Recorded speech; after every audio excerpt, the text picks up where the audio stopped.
gonna do the speed run here, Dan. I could talk to you for 3 hours about everything you've accomplished in your career and everything you're building now at Absurd Ventures. So that's why you're here. You're not here for your health. We've got new projects. We've got a new company based right here in LA. But the internet would tar and feather me if I didn't start with the elephant in the room, a little thing called Grand Theft Auto 6. Now, you haven't been in Rockstar for some time. You've been building Absurd Ventures, but uh, is is it going to feel weird to you for GTA 6 to come out on May 26th of 26 and for you to not have like every square inch of it seared into your brain what the first time you sit down to actually play it? Um, in a way, I mean, I think it's a great privilege to have worked on something that big and to, I wrote the last 10 or 11 of them. So I think the world's probably had enough GTA from me. Um, I think it's, there's always a new story. So it's not going to be a story that I wrote or a character set that I developed. I think it's going to be exciting. The end will be great, I'm sure. So I got to go back. I've been playing GTA. I'm a massive, massive GTA fan. With respect to 1 and 2, 3 going 3D obviously just changed not only the trajectory of your company, Rockstar Games at the time, but really, arguably, the entire game industry shifted from that. Was there a point in development where all of you went, "Oh shit, we really have something here with this 3D thing"? Well, it's funny being back in this hall because we used to do E3 here. And I think we thought we had something very exciting around the end of, Marchish 2001. And we came to E3 in May of 2001, and the rest of the world did not seem to agree with us. And they seemed completely underwhelmed by something we thought had the potential to be amazing. And then it was supposed to come out in September and got delayed because of 9/11. Yeah. And it came out, I think, mid-October 2001.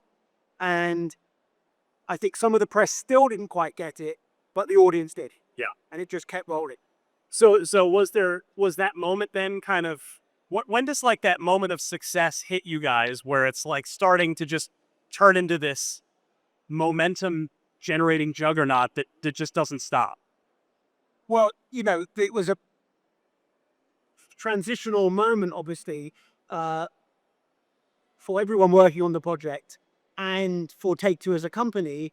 Take-Two, I think, had been delisted from the stock market in September or August of 2001. It was going broke. Yeah. They didn't have even enough money to make enough copies of the game. We couldn't make it quick enough, and the game just kept selling. So it began well and just kept rolling through the end of that autumn into Christmas and kept selling into New Year, and we kept thinking it would stop, and it just never stopped.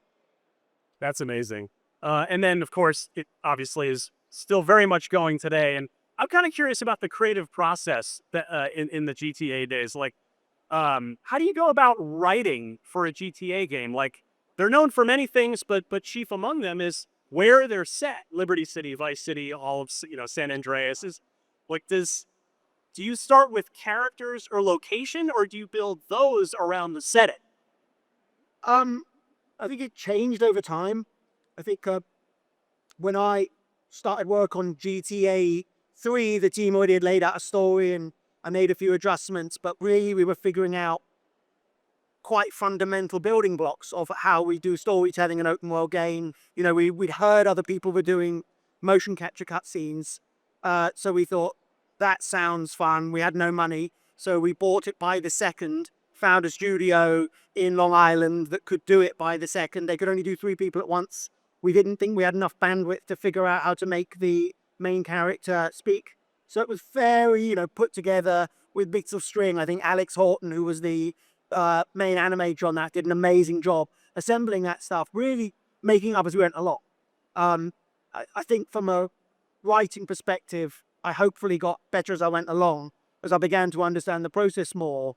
By GTA 4, we really tried to make it, the games were going to what we called high definition, and we tried to make it a more character-rich experience. But it was always this combination of, I think it was almost like an equation the tone of the world multiplied by the personality of the lead character, that was the game. You were telling me backstage this great little story that is my favorite, one of my favorite parts of every GTA game are the radio stations, and specifically the talk radio stations, which Laszlo, who's with your new company now at Absurd Ventures, Somewhere. he hearing his voice in real life was a little surreal, considering he's usually coming out of a speaker through a car in my Grand Theft Auto game. But you were telling me a story about how the idea of talk radio in a Grand Theft Auto game came together not only here, but pretty late back in the day. Yeah, I mean, I think in that was a 2-year development cycle, GTA 3, and the first year was done by the team in Scotland under Leslie, getting the whole thing kind of stood up technically, and then we began to be able to drive around the world for more than a minute and thought, how with absolutely no money do we fill this with content? And talk radio, me and Laz were like, well, we can do that cheaply. And then someone came up with the idea of let's have characters from the game call into the talk radio, and at that moment it began to be like, this is kind of magical how it's all tying together. Oh, I love that so much. So, as I think most people have figured out, if they didn't know already, you are British. Yes, sometimes. Yes. So, I bring that up because you and the Rockstar team have always been very justifiably renowned for your biting satire of American culture, particularly with each successive Grand Theft Auto game. Do you think it's kind of your outsider perspective, not growing up in America, that made it kind of easier to shed some light on the absurdities within our American culture? Excuse me. Well, yes and no. I mean, Laszlo definitely grew up in America, and he was also doing a lot of that with me. I think for me personally, it was an advantage to be an outsider and an insider. I was living here by the time I was doing that. And it was a huge advantage to be on the ground in America. If you think you understand America when you live in Britain, but you really don't. And when you come here, you start to grapple with it firsthand. It's a very different experience. But growing up in the 80s and 90s, you are drowning in American culture in Britain. So you have a very strange reaction to it because you kind of know it and don't know it. And I think the combination was very, very important. Oh, that's cool. So I've said many times on IGN podcasts that you guys, specifically Rockstar North and the GTA Red Dead teams, are possibly the only video game development team on Earth that has world-class talent and pretty much unlimited resources and unlimited time, as we're seeing now with the wait for GTA 6, to do really anything and everything that you want, whereas 99% of other games we play, there are compromises made, cuts that are made. Would you agree with that assessment? And if you do agree with it, can you kind of think of an example or two off the top of your head of what the combination of all of that allowed you to do in GTA or Red Dead that maybe in a traditional non-Rockstar setting would have had to hit the cutting room floor? Well, I felt we always had some time pressure and some money pressure, and certainly a lot of self-imposed real pressure to make something great. So we certainly, I've always felt I was working under lots of pressure, even though the pressure's changed. But we could be imaginative. We were trying to always make something amazing, and the focus was if we made something amazing, it will sell enough to justify making another one. That was always the way, we tried to approach it. I think from GTA 4 onwards, when we started to do stuff like put television into the games, that was a somewhat of an indulgence, but I think it helped round out the experience. When you put silent movies into Red Dead, you didn't need them, but they helped set the tone of this cowboy world. Because there had to come a point where your corporate overlords at Take-Two just stopped pressuring you at all for anything, right? Where they just like, oh, you guys need more money? Sure, have some more time, have some more resources. Yeah, I didn't really liaise with them very much. Yeah. That wasn't my day-to-day experience. They were smart enough to just leave you guys alone, basically. Yeah, I'm sure other people were liaising with them, but that wasn't me. On the creative side, there was no direct involvement, or oversight. Does one GTA or Red Dead, or just really any of the Rockstar games, because you touched them all over the years, do any stand out as a personal favorite for you over the years? Of course. Red Dead 2, I think, was Still being played to this day. the best thing that I worked on. It's best single kind of realization of sort of open world storytelling, thematic consistency, and understanding how the games are assembled to take you on an emotional journey. I also think GTA 4, because we did try and evolve how we did the storytelling in a fundamental way. I think the middle section of GTA 5 is amazing. When we got the three characters working, I think it was not flawless, but it was so smooth, that middle section. I thought that was really amazing. And then the end of Red Dead 1. Yeah, That was sort of my favorite bits. don't spoil it for anybody if you haven't. I think, in some ways, Red Dead 1, GTA 3, and Bully, because they were all essentially new or nearly new IP, doing that for the first time and assembling something strong, that's really gratifying experience that I'm trying to take into what we're doing now. Well, you brought up Bully. I would again. It would be criminal. It would be journalistic malpractice of me to not ask. Why did we never get a sequel to Bully?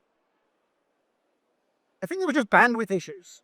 You know, if you've got a small lead creative team and a small senior leadership crew, you just can't do all the projects you want. And, you know, we're certainly how we're structuring it absurd. We're trying to do two projects with a fairly small team, and it's really trying to think through that. How can we do that and keep them both moving? So before we get to start talking more about absurd, if you'll indulge me, a couple more Rockstar GTA questions. So I'm of the opinion, which I imagine is probably shared by plenty of folks here, that GTA 5, I think, is probably at least one of the 10 best games ever made, period. I mean, it is just an absolute masterclass in so many. Its scope is really only somehow matched by its depth, which is unheard of in open world games. It's got story, it's got humor, it's got all sorts of hidden stuff. There's a tennis game, like a functioning tennis game in GTA 5. There's a functioning golf game in GTA 5. So Was a functioning therapist.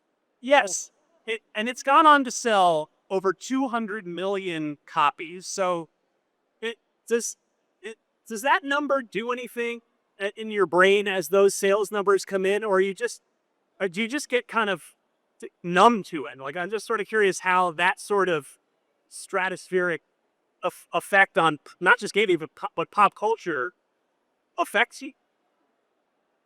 Well, I live a pretty normal life. You know, what you got to do. I love making stuff.